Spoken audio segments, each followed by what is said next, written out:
হয়ে আছিল, হ্যাঁ, দোনোটাই হ্যাঁ, মিউট হয়ে আছিল। আচ্ছা আচ্ছা, সরি। তাহলে আমি আবার একটু, আমি জাস্ট হচ্ছে স্টার্টিংটা করেছিলাম যে আমরা আসলে কেন আজকের আজকের আমাদের আয়োজনটা হচ্ছে শুধুমাত্র প্যারেন্টসদেরকে নিয়ে। আমরা এতদিন বাচ্চাদেরকে নিয়ে কথা বলেছি এবং সব সময় বাচ্চাদেরকে নিয়ে কথা বলি আমরা, কিন্তু আমরা জি জি। আজকের আলোচনাটা শুধু আপনাদেরকে নিয়ে, প্যারেন্টসদেরকে নিয়ে, কিভাবে আপনার নিজের যত্নায়ন করবেন, কিভাবে আপনি ভালো থাকবেন। মানে আমি যে কথাগুলো বলে ফেলেছি জাস্ট আমি 2 মিনিটে রিপিট করি।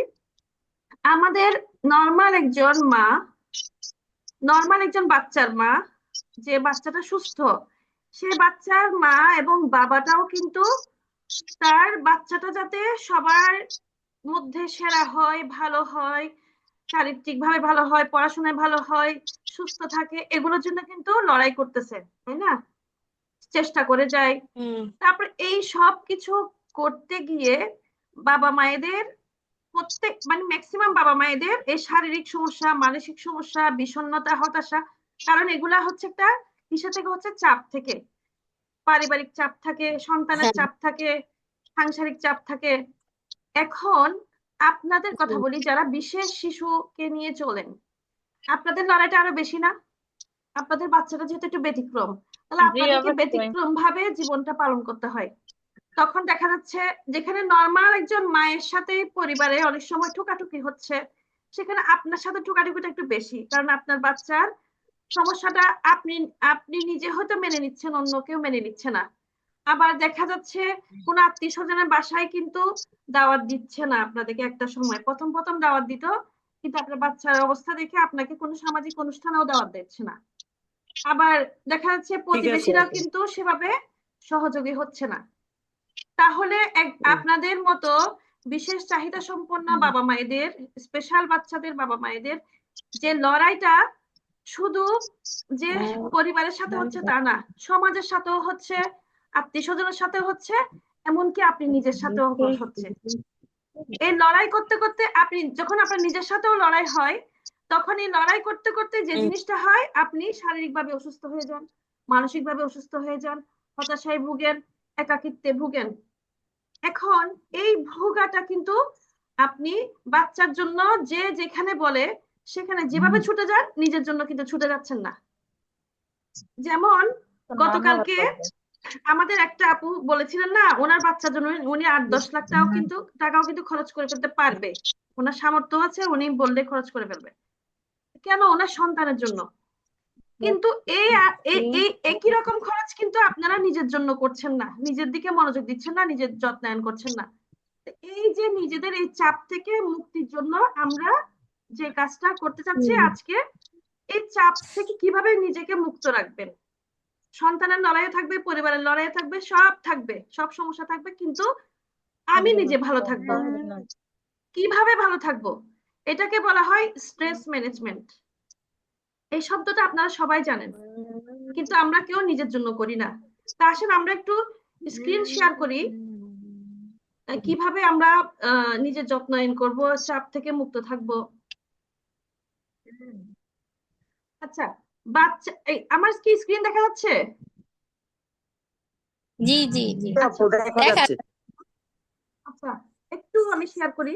বাচ্চার অটিজম ম্যানেজমেন্ট করার আগে জরুরি দরকার আপনার নিজের স্ট্রেস ম্যানেজমেন্ট।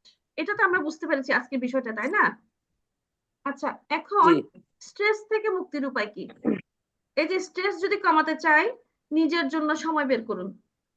মনে করেন আপনি কি নিজেকে ভালোবাসেন? এটা কি কখনো ভেবেছেন? বা নিজেকে কতটুকু ভালোবাসেন? নিজেকে একটু, নিজের জন্য একটু নিজেকে একটু সাজানো, নিজেকে একটু ভালো রাখা, আনন্দে রাখা, এই বিষয়গুলি কি কখনো ভাবছেন আপনারা? নিজের জন্য সময় জি বের না। করুন। রোজ সকালে উঠে এক্সারসাইজ করুন, অর্থাৎ ব্যায়াম। ওই যে আমরা যে বাচ্চার জন্য রুটিন বলছি না, আপনার জন্য একটা রুটিন তৈরি করে ফেলবেন। মানে আমি এতটা বাজে এটা করবো, বিশেষ করে আমি শান্তা আপু হচ্ছে ওয়ার্কিং মাদার। আপু সকালবেলা ছুটেন জি হসপিটালে, যেখানে কাজ করেন, জি ওখান থেকে আবার জি। বাচ্চার স্কুলে যান, যেটা আমি বুঝি। হ্যাঁ। বিকালে এসে আবার সংসারে কাজ করছেন, আবার বাচ্চাকে কোথায় থেরাপি দিতে হবে ওখানে ছুটছেন। আপনার তো কোনো রেস্টই নাই। এখন জি এই যে রেস্ট নাই, আপনি কি নিজের জন্য কি একটু ব্যায়াম করেন সকালে উঠে? ব্যায়াম না করলে হয় আপু, কি, ওই সময়টা হয় না। হয় হ্যাঁ না, অথবা নিজের জন্য করে নিচ্ছেন না, এটা হচ্ছে বিষয়। করি না। জি 20 মিনিট আপনি রান্না বসিয়েছেন, 20 মিনিট তো একটু ব্যায়াম করাই যায়। এটা কিন্তু আপনাকে বলা মানে আমি আমাকেও বলছি, কারণ আমি কিন্তু বহুবার রুটিন করেছি। আমার দরজার পিছনে, রুমের দরজার পিছনে কিন্তু 2টা রুটিন চলতেছে, মানে আমি নিজেকে নিজে করার জন্য। আমি আমাকে মানে ছেলে ছেলে করানোর জন্য আমি কিন্তু বেতন দিয়ে মানুষও রাখছি, বিশ্বাস করেন। আজকে বলতেছি ভাইয়া তুমি আমাকে বলবা, তোমাকে আমি টাকা দিব। আপনি কি ব্যায়াম করতেছেন? হ্যাঁ আপনি কি এখন আপনার এই টাইমের রুটিনটা ফলো করতেছেন? এই যে এটা বলার জন্য আমি একজনকে বেতন দিই এটা আজকে বলার আপনাদেরকে জন্য। লাস্ট। হ্যাঁ, আমি যে আমি আমাকে ফাঁকি দিচ্ছি যে আপনাদেরকে বলতেছি, কিন্তু আমি জি কিন্তু প্রতিদিন ব্যায়াম করতেছি না। আমি কিন্তু যোগা ম্যাটও আছে, যে আপনাদেরকে দেখালাম না, আমার জন্য আমার ম্যাটও আছে, কিন্তু আমি তো ফাঁকি দিচ্ছি। কিন্তু এটা তো আপনাকে বলা মানে আমি আমাকে বলতেছি। বললাম না, আমি বেতন দিয়ে মানুষ রাখছি শুধু আমাকে বকা দিয়ে দিয়ে বলার জন্য। না, টাকা দিয়ে বকা খেতে কখনো শুনছেন? তা আমি আমাকে ভালো রাখতে চাচ্ছি। নিত্যদিনের স্ট্রেস জি বা ধকল কমাতে মেডিটেশনের বিকল্প নেই। প্রতিদিন ভোরে আপনি হুম এটার অনুশীলন করতে পারেন। এতে আপনি প্রশান্ত সতেজ থাকবেন এবং দ্বিগুণ কর্মশক্তি নিয়ে কাজ করতে পারবেন। মেডিটেশন হচ্ছে মাস্ট। এখন তো এটা বিশ্বব্যাপী ম্যাডাম স্বীকৃত। মেডিটেশন তো কি জানি আপু, মেডিটেশন তো এখন আমরা ফজরের নামাজ পড়লেও মেডিটেশন হয়, নামাজটা তো এক ধরনের না, নামাজ মেডিটেশনই। মেডিটেশন না আপু। আপু নামাজ হচ্ছে আমরা আল্লাহর সাথে, আল্লাহর কাছে প্রার্থনা করতেছি। আর মেডিটেশন হচ্ছে নিজের মাঝে ডুব দেওয়া। একটা আপু আবার বোঝার চেষ্টা করেন। ও আমরা আমরা নামাজে হ্যাঁ কার সাথে কানেকশন করি? আল্লাহর সাথে, তাই না? আমরা তখন সূরা পড়তেছি, বিভিন্ন কিছু পড়তেছি, এগুলো আমি আল্লাহর সাথে কানেক্ট করতেছি না, আল্লাহর সাথে কানেক্ট করতেছি। আর হ্যাঁ মেডিটেশন মানে হচ্ছে আপনি নিজের ভিতর ডুব দিবেন। মনে করেন আজকে আপনি একটা বক্তব্য রাখবেন এখানে, আপনাকে আমি বলছি আপু আজকে মানার আপুকে আজকে একটা বক্তব্য রাখতে হবে। এখন আপনি কি বক্তব্য রাখবেন, হুম হুম কিভাবে রাখবেন, এটার জন্য আপনাকে একটু ভাবতে হচ্ছে না? ওই নিজের মাঝে যে ভাবনা, ওটাই কিন্তু ওয়ান কাইন্ড অফ মেডিটেশন। কিন্তু এখন মেডিটেশন আচ্ছা প্রসেস করে হয়। একটা অনেক প্রতিষ্ঠান এখন নিয়ম করে মেডিটেশনটা শিখাচ্ছে। আপনি যদি মেডিটেশন মানে কিন্তু একটা ব্যায়াম, মানে নিঃশ্বাসের ব্যায়াম। এভাবে দমটা নিলেন, নাক দিয়ে দম নিছেন, মুখ দিয়ে দমটা জি ছাড়ছেন। এটাতে আপনার ব্রেনের অক্সিজেন পাওয়ারটা বাড়ছে, আপনার ব্রিদিং হচ্ছে। হুম এটা আপনার নিঃশ্বাসের ব্যায়াম হচ্ছে। নিঃশ্বাস কিন্তু আমরা প্রতিদিন সবাই নিচ্ছি, কিন্তু আমরা যত্ন করে নিঃশ্বাস নিই না। একটু খেয়াল করবেন, আপনি যদি এইভাবে কয়েকবার যদি নিঃশ্বাস নেন, আপনার কিন্তু অটোমেটিক ভালো লাগবে। একটু খেয়াল করে দেখবেন, এই টিপসটা খেয়াল করে দেখবেন। এগুলো কিন্তু মানে মানুষ বড় বড় সেমিনার করে করে এই টিপস গুলো দিচ্ছে কিন্তু। আচ্ছা, নিত্যদিনের আমি আশা করি বুঝাতে পেরেছি। আমি যেহেতু আমাদের সময় অনুযায়ী আমি কথা বলতেছি, আসলে মেডিটেশন নিয়ে কথা বললে অনেক কথা বলা যাবে। স্ট্রেস বা চাপ কমানোর কার্যকরী উপায় হচ্ছে যোগ ব্যায়াম বা যোগা। এটি আপনাকে ধীর স্থির এবং নমনীয় করে মনোযোগ বৃদ্ধিতে সহায়তা করবে। আমি একটু পড়ে যাচ্ছি, কারো যদি প্রশ্ন থাকে আমাকে মাঝখান থেকে বলবেন, অসুবিধা নেই। আপনারা সবাই তো বুঝতেছেন, এই জন্য আমি বেশি কিছু আর বলতে চাচ্ছি না। প্রতিদিন নিয়ম করে হাঁটুন। নিয়মিত হাঁটা মানসিক চাপ, উচ্চ রক্তচাপ, কোলেস্টেরল এবং টাইপ 2 ডায়াবেটিস থেকে মুক্তি দেয়। এখন আমরা তো মানে কাজের চাপের জন্য হাঁটতে পারি না অনেক সময়। এই হাঁটাটা বিভিন্ন ভাবে হেঁটে ফেলা যায়। 10 মিনিট 20 মিনিট করে টাইম মেপে নিয়ে হাঁটা যায়। এইটা নিজেরটা নিজে ম্যানেজ করে নিতে হবে। যারা ওয়ার্কিং মাদার, তারা বাইরে যাওয়ার সময় একটু হেঁটে ফেলবেন রিক্সায় না গিয়ে। আর যারা বের হতে পারছেন না, তারা বাসার ভিতরে বারান্দা টারান্দা থাকলে হেঁটে ফেলবেন। আর বাইরে যেতে পারলে তো সেটা একটা ভালো সকালবেলা। আচ্ছা, বাগান করা স্ট্রেস মুক্ত হওয়ার একটা ভালো উপায়। যেমন এটা আমি খুব করতেছি এখন। মানে আমার এখন বিভিন্ন কারণে হয়তো আমার দেখা যাচ্ছে কি আমি মানসিক চাপ অনুভব করছি, তখন এখন আমি বাসায় গাছ কিনে নিয়ে আসছি। আমি গাছের সাথে কথা বলার চেষ্টা করি। মানে গাছে যখন ফুল ফুটতেছে, গাছে যখন মানে যদি হ্যাঁ আমার গাছে দেখা যাচ্ছে কি আমি একটা আমরা যখন ঢেঁড়স কিনতেছি 1 কেজি করে কিনতেছি বা হাফ কেজি কিনতেছি না, আমার ঢেঁড়স গাছে যখন অনলি দুইটা ঢেঁড়স ধরছে বারান্দায়, আমি খুব দেখে আনন্দিত বোধ করতেছি। নিজের গাছের, নিজের হাতের লাগানো ঢেঁড়স দুইটা কখনো আগে দেখি নাই কিন্তু। তারপর এরকম উচ্ছে, মানে ওই যে কি বলে করলা আর কি, ওগুলো একটা দুইটা ছোট ছোট ধরছে। কিন্তু এমন না যে আমরা তো এগুলো কেজি কেজি দোকান থেকে কিনতেছি, আমি খুব বেশি ধরে না, একটা দুইটা, ওগুলাই কিন্তু আমার মানসিক ভালো লাগা কাজ করতেছে, বিশ্বাস করেন। এই জন্য এই বাগান করাটাকে আমি ফলো করতেছি, কারণ গাছগুলো হচ্ছে প্রাণ, প্রাণের সাথে কানেক্ট করাটা মানে ভালো লাগা আর কি, এটা একটা ভালো লাগা। পর্যাপ্ত পরিমাণে ঘুমান, এগুলো আমি কিন্তু আপনাদেরকে বলতেছি, মানে আমি আমাকেও বলতেছি, কিন্তু আমি কিন্তু অনেক সময় রাত জাগি, এটা আমারই সমস্যা হয়। যেমন আমি আজকে আমার তো অসুস্থ আমারও একই, ছিলাম, ঘুমটাতেও হয় না, আমি ঘুমে আজকে হয় না আপু। আমারও হচ্ছে, তো মাঝে মাঝে এই যে আপনাকে বলা মানে আপনাদেরকে বলা মানে আমি আমাকে বলছি এগুলো। এখন একটা বিষয় হচ্ছে পজিটিভ চিন্তা করুন। জি আমরা চট করে নেগেটিভ চিন্তা করি, মানুষকে নেগেটিভলি নিয়ে ফেলি, সে কেন বললো, আমরা কিন্তু ওটা ভাবি না। হয়তো দেখা যাচ্ছে হয়তো দেখা যাচ্ছে সে মানে একটা ভালো উদ্দেশ্যে বলেছে, কিন্তু আমরা বুঝতে পারি না, অথবা হয়তো সে কথাটা হয়তো আমার জন্যই মানে হয়তো উনি খারাপ ভাবে বলেছেন, কিন্তু আমরা জিনিসটাকে পজিটিভলি নিয়ে আসবো যে কোনো ভাবে হোক। আমরা তো মানুষ, আর শয়তান আমাদেরকে সবসময় ডিস্টার্ব করে, মানে যে কোনো একটা ঝামেলাতে জড়াবো না, এটা হচ্ছে কথা। মানে আমি যদি একজনের কথাটা যদি ভালোভাবে নিয়ে ফেলার চেষ্টা করি, তাহলে আমি ঝামেলা থেকে মুক্ত থাকবো। মানে আশা করি আমি বুঝাতে পেরেছি, আপনারাও বুঝতে পারতেছেন। এগুলো আসলে সবাই কম বেশি সব জায়গায় শোনা যায় কথাগুলো। যে কোনো সহজভাবে পরিস্থিতি, নিলে মেন্টালিটি প্রেসারটা একটু কমলো। হ্যাঁ হ্যাঁ হ্যাঁ, মানে কঠিন ভাবে নিলে কিন্তু কঠিন করা যায়, কিন্তু হয় কি ঝামেলায় জড়াতে হয়। মেন্টালিটি প্রেসার আরো বাড়ে। হ্যাঁ হ্যাঁ, জি ঝামেলায় না জড়ানোটা হচ্ছে বেটার। যে কোনো বেটা। পরিস্থিতিতে পজিটিভ থাকুন, নেতিবাচক চিন্তা থেকে দূরে থাকুন। এখন নেতিবাচক জি চিন্তা, তা তো সবাই বুঝেন, আশা করি এখানে তো সবাই বুঝার মানুষ, এটা আমি জাস্ট হিন্টস দিচ্ছি। যেমন একটা উদাহরণ দেই, আমরা খুব সূক্ষ্মভাবে কিন্তু নেতিবাচক হই, নিজেরাও কিন্তু বুঝতে পারি না যে আমরা জি নেতিবাচক হচ্ছি। যেমন আমি একটু উদাহরণটা জি জি সুন্দর করে দেখাতে পারলে ভালো হতো। নসীন আপু মনে হয় এখানে, একটা আপু আছেন এখানে, রাকিবের আম্মু মনে হয় আছেন, ওনাকে দেখাইছিলাম আমি একদিন। একটা গ্লাসে যখন আমি অর্ধেক পানি নিব, হ্যাঁ আমি গ্লাসের পানিটা আপনাকে দেখাচ্ছি, বললাম যে কি এখানে গ্লাসে কি আছে, আপনি বললেন পানি আছে, তা আমি বললাম পানি কতটুকু আছে, আপনি বললেন গ্লাসের পানি অর্ধেক, গ্লাসে অর্ধেক পানি নাই, আপনি বলছেন গ্লাসে অর্ধেক পানি নাই। আর ধরেন আরেকজন বলল নেতিবাচক গ্লাসে, হ্যাঁ আরেকজন বলল গ্লাসে অর্ধেক পানি আছে। অর্ধেক আছে ইতিবাচক। দুটোই কিন্তু সত্যি কথা। ইতিবাচক একজন পজিটিভ। বলতেছেন যে পানি অর্ধেক নাই গ্লাসে, ওইটাও কিন্তু সত্যি কথা। একজন বলতেছেন যে গ্লাসে পানি অর্ধেক আছে, এটাও সত্যি কথা। জাস্ট আমি কিভাবে বললাম এটা হচ্ছে হুম কথা। যেমন আপনি ঘরে বাজার শেষ হয়ে গেছে, লবণ লাগবে, চিনি লাগবে, তেল লাগবে। এখন আপনি আপনার হাজবেন্ড হুম বলতেছে যে কি লিস্ট দাও, না লিস্ট না, আমি বলছি কি কি লাগবে, আপনি বলছেন কি কি লাগবে, মানে এটা নাই, এটা নাই, তেল নাই, মরিচ নাই, তারপরে কি বলে পেঁয়াজ নাই, এটা নাই, এটা নাই, সবগুলো দিতে কিন্তু হয়। আপনি বলছেন যে হুম, নাই নাই নাই। কিন্তু যদি নাই লিস্ট, নাই কিন্তু কিন্তু আরেকটু অন্যভাবে বলা যায়, নাই না লাগবে। লাগবে। এই তো আপু বলতে পারছে, প্রীতি আপু বলতে হবে পেঁয়াজ লাগবে, মরিচ লাগবে, লাগবে। চিনি লাগবে, তেল লাগবে।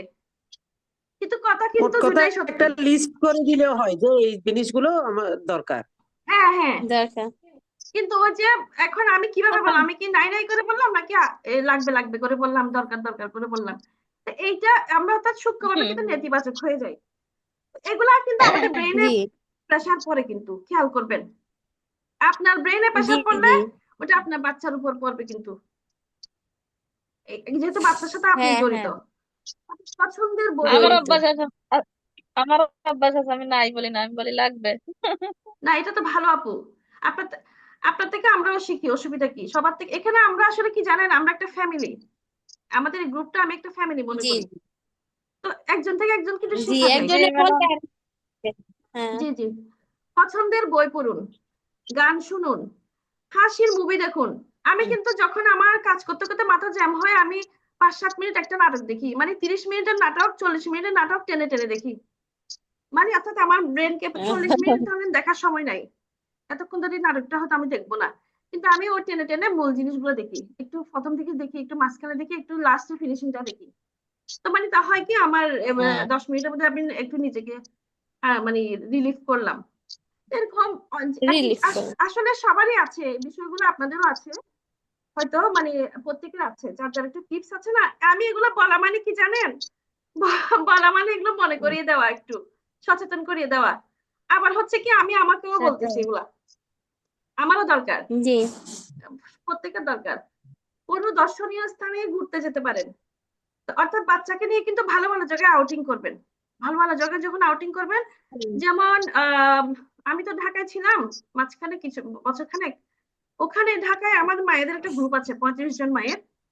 ওনারা কিন্তু ওখানে কিছু কিছু মা রমনা পার্কে চলে যেত বিকালবেলা, বাচ্চাকে না থেরাপি গুলো, বাসায় যে থেরাপি গুলো দেয় ওগুলো রমনা পার্কে গিয়ে দিত। আমার খুব পছন্দ হয়েছে ওনাদের এটা। মানে হচ্ছে প্রকৃতির মাঝে প্রকৃতির সাথে একাত্ম করে বাচ্চাকে মানে থেরাপি দিচ্ছে। তো বাচ্চা গাছও চিনতেছে, পার্কও চিনতেছে, ব্যাপারটা সে বাতাসও চিনতেছে, আকাশও চিনতেছে প্রকৃতির মাঝে। আবার ঢাকায় আমি একটা ব্যবস্থা আর করছিলাম। বিভিন্ন ফুলের নার্সারি আছে, এগুলা তো বাচ্চাদের নিয়ে গেলে ভালো, ফুলের হ্যাঁ হ্যাঁ হ্যাঁ নার্সারি যেগুলো আছে হ্যাঁ, ওগুলো কিছুদিন নিয়ে আগে যায়। আমি একটা ভিডিও করছিলাম, বাজারে বাজারে গিয়ে ভিডিও করছি আমি, সরাসরি কাঁচা তরকারিওয়ালা বিক্রি করতেছে। মানে আমি লাইভ করছি, একটা মা খুব আমাকে ইয়া দিছে এটা, মানে মানে উনি মানে এটা কি বলে, রিভিউ দিছে আর কি। বলছে, আপু আপনার এই ভিডিওটা আমার খুব ভালো লাগছে, এটা আমার বাচ্চার জন্য আমি পছন্দ করছি। বাজারে যেখানে তরকারি, আমি বলছি, বাচ্চাকে বাজারে নিয়ে আসবেন, বাচ্চাকে বাজার করা শিখাবেন, মানি ম্যানেজমেন্ট শিখাবেন, টাকা বাচ্চার হাত দিয়ে দেওয়াবেন, তাহলে ও টাকা চিনবে আস্তে আস্তে। আমি তো রমনা পার্কে একটা মানে ব্যায়ামের ইয়াও চালু করছিলাম ঢাকাতে। একজন ইনস্ট্রাক্টর শুরু রেডি করছিলাম, ইনস্ট্রাক্টর গিয়ে ব্যায়াম করাতো। তা আমি তো ঢাকা থেকে চিটাগাং চলে আসছি, ওগুলা আগায় নাই, কিন্তু এগুলা করতে পারলে ভালো হতো সারা দেশব্যাপী। যদি আপনারা সব অ্যাক্টিভ থাকেন একদিন দেখবেন যে ইনশাল্লাহ সারা দেশব্যাপী আমরা এগুলো চালু করে ফেলবো ইনশাল্লাহ। তারপর হচ্ছে পার্সোনাল স্কিল ডেভেলপমেন্ট টেকনিক শিখুন। নিজের পার্সোনাল স্কিল নিয়ে আমি একটু ডিটেল বলবো পরে। নিজের দক্ষতাগুলো আর কি, নিজের জন্য অনেক কিছু, ধরেন আপনি কিছু শিখলেন, মানুষ শিখে না অনেক কিছু। তারপরে নিজেকে কিভাবে মানুষের কাছে প্রেজেন্টেবল করা যায়, নিজের মাঝে কোনো ভয় থাকলে, জড়তা থাকলে কিভাবে দূর করা যায়, এগুলো হচ্ছে পার্সোনাল স্কিল ডেভেলপমেন্ট টেকনিক। তারপর আপনি যদি কোনো কোর্স করতে চান ওগুলি করবেন, যত কোর্স করবেন তত আপনার নিজের দক্ষতা বাড়বে, জানার পরিধি বাড়বে, এগুলো পার্সোনাল স্কিল টেকনিক। এটা আমি সুযোগ থাকলে এটা নিয়ে একটু বলবো। নিজের ব্যক্তিগত উন্নয়নে মনোযোগ দিন। যেমন ওই যে আমরা এতক্ষণ যা বললাম এগুলো সব নিজের ব্যক্তিগত উন্নয়ন, শরীর স্বাস্থ্য মন। আচ্ছা, মনের স্বাস্থ্য, শুধু শরীরের না, মনের স্বাস্থ্য। দেখেন না, মানসিক স্বাস্থ্য বিভাগ টিভাগ আছে না জি হাসপাতালে, মানসিক স্বাস্থ্য জি বিভাগ, আপা, জি আপা। মনের স্বাস্থ্য। আমরা বলি যে যত শরীর ভালো থাকবে ভাই মনটা ভালো নাই। এখন যে মনটা কারণে ভালো ভালো নেই। নাই ওই কারণটাকে আমরা পাত্তা না দিয়ে চলতে পারলে অনেক কিছু সম্ভব। ভালো। আসলে হ্যাঁ তো আপা, পাত্তা না দিয়ে তো পারি না। মানে পাত্তা দিচ্ছেন ঠিক আছে, কিন্তু আপনার ভালো লাগার কিছু তৈরি করে রাখতে হবে। আপনার একটা ভালো লাগার জায়গা তৈরি করে জি রাখেন, ভালো লাগার বিষয়। তো যে মানুষকে দেখাইতে হয় ভালো আছি, কিন্তু না মনের ভিতর তো আসলে ভালো থাকতে পারি না না। না না না আপু, আমি বলি, এই যে আমি আজকে আপনাদের সাথে 7 দিন ধরে আছি, এটা কিন্তু আমি আমাকে ভালো লাগাচ্ছি, জি সত্যি কথা। আমি জি। আমার স্বার্থে করতেছি, আপনাদের স্বার্থে না। মানে আমার আমার আপনাদের আমাদেরও সাথে ভালো লাগে, আপনাদের সাথে গল্প করতে আমার ভালো লাগতেছে। কমিউনিকেশন করতে শুনে ভালো লাগে। হ্যাঁ হ্যাঁ হ্যাঁ, হ্যাঁ, তাইলে আমরা এখন শিখতে পারি। জি আপু, এই যে মনে করেন আপনাদের সাথে গল্প করলে, কথা বললে যে ভালো লাগাটা তৈরি হচ্ছে আমার, তাহলে যেগুলো যেগুলো খারাপ লাগা আছে আমার জীবনে, হ্যাঁ, তাহলে আমি ওগুলোকে হ্যাঁ আস্তে এগুলো করে তাকাচ্ছি না ওদিকে। আমি এটা উদাহরণ দিচ্ছি, জাস্ট হ্যাঁ। উদাহরণ দিচ্ছি। তাহলে আপনাদের সাথে এই সময় কাটানোর একটা যে না, ওই চিন্তা, শান্ত আপু আর কি, শান্ত আপু বলতে চাইছো যে আর কি বাচ্চার জন্য মনে হয় মানে খারাপ হয় লাগে, বাচ্চার বাচ্চার না জন্য জন্য হতে পারে, এরকম হচ্ছে। সংসারের জন্য না, হতে হোক পারে। বাচ্চার জন্য হোক পারিবারিক সব হ্যাঁ হ্যাঁ হ্যাঁ, পরিবেশ তো আর একরকম হয় না। ওইটা পরিবেশ আমার সবার পরিবেশ একরকম হয় না। পরিবেশটা একরকম, আরেকজনের পরিবেশটা আরেক রকম। না হ্যাঁ। এখানে না, এখানে আমার সব খারাপ লাগে আমার বাচ্চার জন্য, আর না না, কোনো এটা খারাপ লাগা হচ্ছে নাই। আপু এক একজনেরটা এক এক রকম। সবচেয়ে বড় অনেকের খারাপ তো পরিবারে, ওইটাই, যে অনেকের সন্তান পরিবারে যদি 8-10টা বাচ্চার মতোই যদি নর্মাল না হয়, ওইটাই তো বড় খারাপ লাগা। না না, অনেক জি জি, সময় অনেক এইটাই। সময় পরিবারের লোকজন থাকে সাপোর্টিভ না, হয়তো লোকজন বেশি, ওর জি মন জোগাতে হয় তার মন জোগাতে জি হয়। দেখে শান্তাপুর জি ফ্যামিলি জি একরকম, আরেকজনের ফ্যামিলি একরকম। তো এখন এটা করতে আর আমাদের মহিলাদের যত কর্মজীবী মহিলা হোক, পরিবারের মন জোগাতেই হবে। এটা আমি এখানে বসছি আমার হাজবেন্ডের হবে জন্য খাবার হবে। দাবার সব হট বক্সে দিয়ে তারপর বসছি কিন্তু এখানে, কিন্তু আমি কিন্তু আজকে অসুস্থ বোধ করতেছি। তো সব জায়গায় সবার জন্য একই কথা সত্য, মেয়েদেরকে তো একটা স্বীকার করতে হয়। আচ্ছা, আর্থিক সমস্যা দূর করার জন্য ঘরে বসে অনলাইনে আয়ের কৌশল শিখুন। এখন অনলাইনে আয়ের অনেকগুলো কৌশল আছে কিন্তু, এটা নিয়ে আমি বলবো যদি আপনারা চান। আমি এখন তো ভিডিও 10 মিনিট পর 8 মিনিট পর শেষ হয়ে যাবে। আমাকে ইয়া দিচ্ছে, এখানে সিগন্যাল দিচ্ছে। তারপরে আপা সর্বোপরি ওইটা নিজেকে আমাদেরকে একটু শিখাই দিবেন, ওইটা অনলাইন, সাহায্য করবেন একটু। আচ্ছা আচ্ছা, এটা নিয়ে আমি জি কথা জি বলবো, জি। কিন্তু এটা আমি অনেক পারি এটা। আচ্ছা আচ্ছা এখন এগুলো আমি শিখছি, আচ্ছা জি করছি আচ্ছা। অনলাইনে। Madam, thank you thank you madam আমি একটু থ্যাংক বিজি ইউ। থাকতে চাই, মানে অনলাইনে একটু কাজ করে বিজি হ্যাঁ থাকতে হ্যাঁ আমি হ্যাঁ, চাই। আমার কাছে এগুলো মানে শিখিয়েন, ওইটা আমি আমার এগুলা মনে হয় প্রশান্তি। আমি করতেছি পাই ওগুলো। আচ্ছা, সর্বোপরি আমার মনে নিজেকে হয় কৃতজ্ঞ ওইটাই করে তুলুন। প্রশান্তি, যে কাজে থাকা। ওই যে বাচ্চাকে বললেন কাজে রাখতে, হ্যাঁ হ্যাঁ আমরাও হ্যাঁ, চাই একটু কাজে থাকতে। না না, থাকবেন আপু, আমি আপনাদেরকে অনেক মজার মজার টিপস দিব। আচ্ছা, সর্বোপরি নিজেকে যোগ্য করে তুলুন। আচ্ছা, আমাদের 7-8 মিনিট আছে।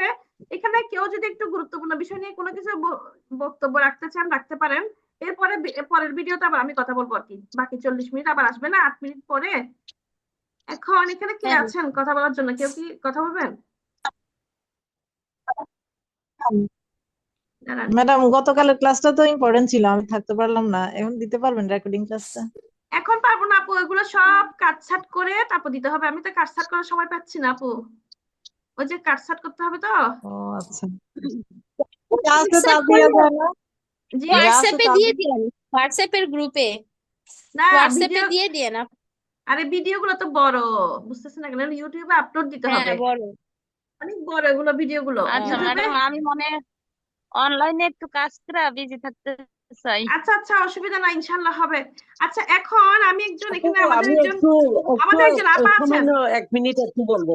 আচ্ছা দাঁড়ান আপা, আমি একটু, একটা আপা আছেন আয়েশা, উনি, হুম। ওনাকে একটু উনি কি আছেন কিনা ওনাকে দেখাচ্ছে, কিন্তু উনি একটা বিষয় খুব ভালো জানেন, আমি একটু ওনাকে চাচ্ছিলাম আর কি।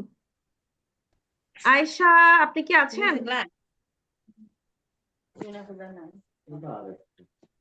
আয়েশা, উনি উনি মনে হয় উনি লাইনে নাই, মনে হয় আছে কিনা কি জানি। আসসালামু আলাইকুম আয়েশা আপা, আপনি কি আছেন? আচ্ছা, উনি মনে হয় ইয়েতে নাই। উনি একটা বিষয় খুব ভালো জানেন, আমি চাচ্ছিলাম যে ওনার কাছ থেকে আপনারা শুনতে আর কি। আচ্ছা শান্তা আপু বলেন, উনি তো রেসপন্স করতেছেন না। জি জি। আপা, আমি একটু জানছি, আমার বাচ্চার বয়স তো যা বলছি 13 বছর। জি আপা। ইদানিং দেখছি আজকে 1 মাস 1.5 মাস ধরে পার্সোনাল পার্টটা একটু বেশি মানে ধরতেছে, বুঝছেন? কিছুতেই হুম। কমাতে পারছি না, একটু আচ্ছা আচ্ছা বেশি রাখতেছি। আমি তো অফিসে যাচ্ছি, ওরা স্কুলেও যাচ্ছে, মানে কিভাবে এটা করবো, হ্যান্ডেল করবো। আপা, আপনার বাচ্চা তবে কয়জন? ডক্টর দেখাইছি, ডক্টর বলছে ওরা অ্যাডাল্ট হচ্ছে, ওই জন্য এটা হচ্ছে, বিজি রাখ। আপা, আপনার বাচ্চা কয়জন? শান্তা আপু,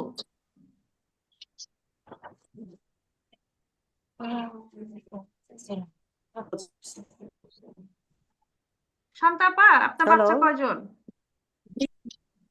ওই দুইটাই অটিজম, একটাই বেশি পার্টসটা বেশি ধরে, আচ্ছা, আর আপনার একটা বাচ্চা, বাচ্চা দুইজন শুধু না, আর তো নাই? আমি ভেবেছিলাম আর বাচ্চা আছে কিনা। না আছে, মেয়ে মেয়ে আছে আপা। মেয়েরা তো বড় হয়ে গেছে, ওটা একজন মাস্টার্স করতেছে, আরেকজন মানে ওই দেশের বাইরে আছে। ও অনার্স করার জন্য আইসিসি আর স্কলারশিপ নিয়ে ওখানে আছে, আচ্ছা আচ্ছা, ভালো। তাহলে আপনি তো ওদিকে ইন্ডিয়াতে। মেয়েগুলো সেটেল হয়ে আছে, আলহামদুলিল্লাহ। জি আপা, ওইটার জন্য ওই যে প্রথম কথা হচ্ছে, ডাক্তার তো আপনাকে যে কথাটা বলছে সেই কথাটাই সত্যি, কিন্তু ডাক্তার তো আপনাকে উপায় বলে দেয় নাই। আমাদের মানে কিছু আসলে না, মনে করবেন না আপনারা, ওই তো ডাক্তাররা বিজি কিন্তু, রাখতে সব সময়, তো আর মানুষ তো পিছনে পিছনে থাকে না, না না, হয়তো ডাক্তার, কিছুটা নিজেরও কাজ করো, ডাক্তাররা অনেক মানে সময় এটা সমস্যাগুলো হয়তো বলে দেন, কোনো ব্যায়াম বুঝছেন? করাবো না কি করাবো।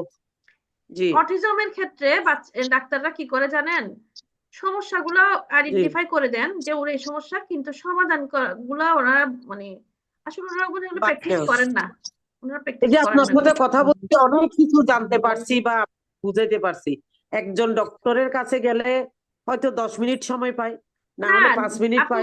সব তাহলে আমার ডক্টররা কিন্তু, কথাগুলো উনি শুনে কতটুকু বা সমাধান দিবে তাও না, দিতে পারে সব না, সব ডক্টররা কিন্তু অটিজম নিয়ে কাজ করে না আপু, এটা একটা মাঠে, করে ওনারা না। ওটা নিয়ে সবাই করেন না পড়াশোনা। যারা করেন তারা করেন, কিন্তু ওনারা আপনাকে আইডেন্টিফাই করে দিবে, কিন্তু ওনারা ম্যানেজমেন্টটা করে মানে কিভাবে করবে এটা বলে দেন না। এটা হচ্ছে আমাদের ডাক্তারদের একটা মাইনাস পয়েন্ট আমাদের ইয়াতে।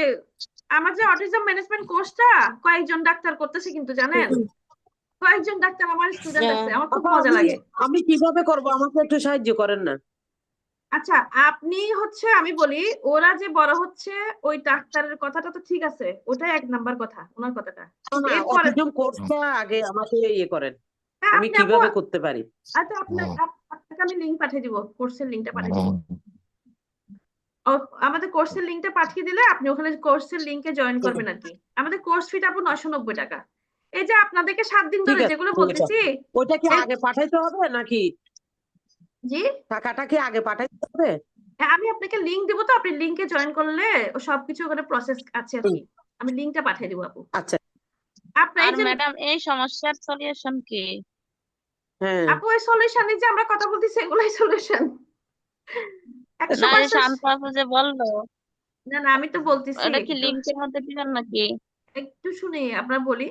আপু আমাদের অটিজম ম্যানেজ এই যে 7 দিন ধরে আমরা কথাগুলো বলতেছি, এগুলো কিন্তু আমাদের অটিজম ম্যানেজমেন্ট কোর্সে এই টপিক গুলো আছে। হ্যাঁ, হয়তো এখানে আমরা জুম লাইভে থাকার কারণে হয়তো একটু বাড়তি কথাবার্তা বলতেছি, ওইখানে আরো অনেক টপিক আছে, অনেকগুলো টপিক পাবেন আরো। এখানে মাত্র কয়েকটা টপিক নিয়ে আলোচনা করছি। তো এখন শান্তাপু, এই যে আপনার বাচ্চাকে এক জি নাম্বার হচ্ছে ডাক্তার যেটা বলছে সেটা সত্যি, ওরা এখন বড় হচ্ছে মানে জি অ্যাডোলেসেন্ট পিরিয়ড, বয়স সন্ধিকাল। হ্যাঁ জি, ওটা ওটা বুঝছি, ওটা হ্যাঁ, যেহেতু ওটার আমি জন্য স্বাস্থ্যতে আছি ওটার ওটা জন্য বুঝতেছি। ওকে যে আমরা গতকালকে একটা কথা বলছিলাম কিন্তু সোশ্যাল স্টোরি দিতে হবে। প্রথমে তো আপনি নিশ্চয় মুখে ওইটা বলতেছেন তাকে, আমাকে ওইভাবে বানাতে হবে, হ্যাঁ হ্যাঁ, সোশ্যাল স্টোরিটা আপনাকে রেডি করতে হবে। যেমন আপনি রেডি তো করতে হবে, বলতে হবে এটা না, হ্যাঁ, নাটাই ক্রস দিতে হবে, এটাই কোনটা তো। না কোনটা না কোনটা হে, কোনটা না কোনটা হে, জি ওইটা লাগাই দিবেন প্রয়োজন হ্যাঁ ওয়ালে। প্রথমে তো নিশ্চয় মুখে আচ্ছা, বলতেছেন না, নিশ্চয় এতদিন পর্যন্ত অনেক বুঝাইছেন তাকে, জি হচ্ছে না। এটা সবসময় বলতেছি যে এটা লজ্জা বা এটা সবসময় ধরতে নাই, হ্যাঁ হ্যাঁ মানে আপু, ওইটাই তো বলতেছি। আমি আপনাকে একটা ভিডিও দিব, ব্যাড টাচ গুড টাচ, বুঝছেন? ব্যাড টাচ হ্যাঁ গুড টাচ ভিডিওটা হ্যাঁ ওকে দেখাবেন। জি তারপরে জি, হচ্ছে আপনার কি বলে যেন, ওই যে একটু সোশ্যাল খুব স্টোরি ইয়ে বানাতে থাকলে হবে। ভালো হয় আপু। হ্যাঁ, সোশ্যাল স্টোরি হ্যাঁ বানাতে হবে এক। আরেকটা জিনিস হচ্ছে, অনেক সময় সোশ্যাল স্টোরি বানালেও ও যদি পাত্তা না দেয়, পাত্তা দিলে তো ভালো, পাত্তা যদি না দেয় হুম, তখন তাকে আপনার ওই যে পুরস্কার এবং শাস্তির মধ্যে আনতে হবে। শাস্তি বলতে ওকে তো আমরা মারবো না কাটবো না, ওকে হচ্ছে মানে আদর কমাই দিতে হবে। তুমি যদি এটা করো তোমাকে আমি ওইটা আদর এখন করবো না। করছি, ওইটা এখন করতেছি, যে আদর কমাই দিচ্ছি বা একটু শাসনে রাখতেছি, এটা করলে তোমার শাস্তি হবে, এটা করবা না। আপু তবু আরেকটা কথা আপু কি জানেন, একজন মানে স্পেশালিস্ট বলছে যে কি ওদেরকে নির্দিষ্ট একটা টাইম দেওয়ার জন্য, আপু এটা কি আসলে সত্যি টাইম দিলে কি হয়? না, টাইম তো ওদেরকে দিতেই হবে। যে রুটিনের কথা বললাম না, রুটিনটাই হচ্ছে টাইম দেওয়া। কারণ সে রুটিনে বিজি থাকলে তো সে এগুলো না না করার টাইম পাবে ওই না। হ্যাঁ না না ওইটা না, ওইটা বলছে যে ওদের যেহেতু অ্যাডোলেসেন্টে পড়ছে, সেহেতু ওদের একটা নির্দিষ্ট আপনার কোনো একটা সময় 10 মিনিট বা 5 মিনিট মানে ইয়ে করা ধরার জন্য একটা টাইম দিবেন, না হলে আচ্ছা ওর আচ্ছা, এটা না ইয়ে হবে এখানে যে আপু এই টাইমে ধরতে পারবে আর সারাদিন ধরতে পারবে না। এটা আমার আমার জানা নাই, হতে পারে আসসালামু হতে আলাইকুম। পারে হতে পারে আপু। না, এখানে আমি আরেকটা কথা বলতে চাচ্ছিলাম আপু। একটা কথা হচ্ছে ধরেন সে, আপনি শাস্তি মানে কি জানেন আপু, ওইখানে শাস্তির থেকেও যে বিষয়টা হচ্ছে তাকে অনেক সময় শাসনটা করবেন না, চুপ করে থাকবেন, মানে দেখে না দেখার ও ভান করবেন আচ্ছা মাঝে মাঝে। আচ্ছা সারাক্ষণ শাসন আচ্ছা, করলেও কিন্তু অসুবিধা, সে বিরক্ত হয়ে যাবে। তো মাঝে আসসালামু মাঝে। আলাইকুম জান্নাত আপু। জাহানাত আপু কেমন আছেন? হ্যাঁ আলহামদুলিল্লাহ ভালো আছি, আপনি কেমন আছেন এখন? আছি আপু, ভালো প্রথমে ছিলাম না বলতেছিলেন আপু, একটু আজকে অসুস্থ ছিলাম, আপনাদের জন্য চাঙ্গা হয়ে হ্যাঁ গেছি আবার। আলহামদুলিল্লাহ। হ্যাঁ, এই তো নিজেকে আমরা একটু মেনটেন আমরা করে তাই বসতে। চাই যে আপনি আমাদের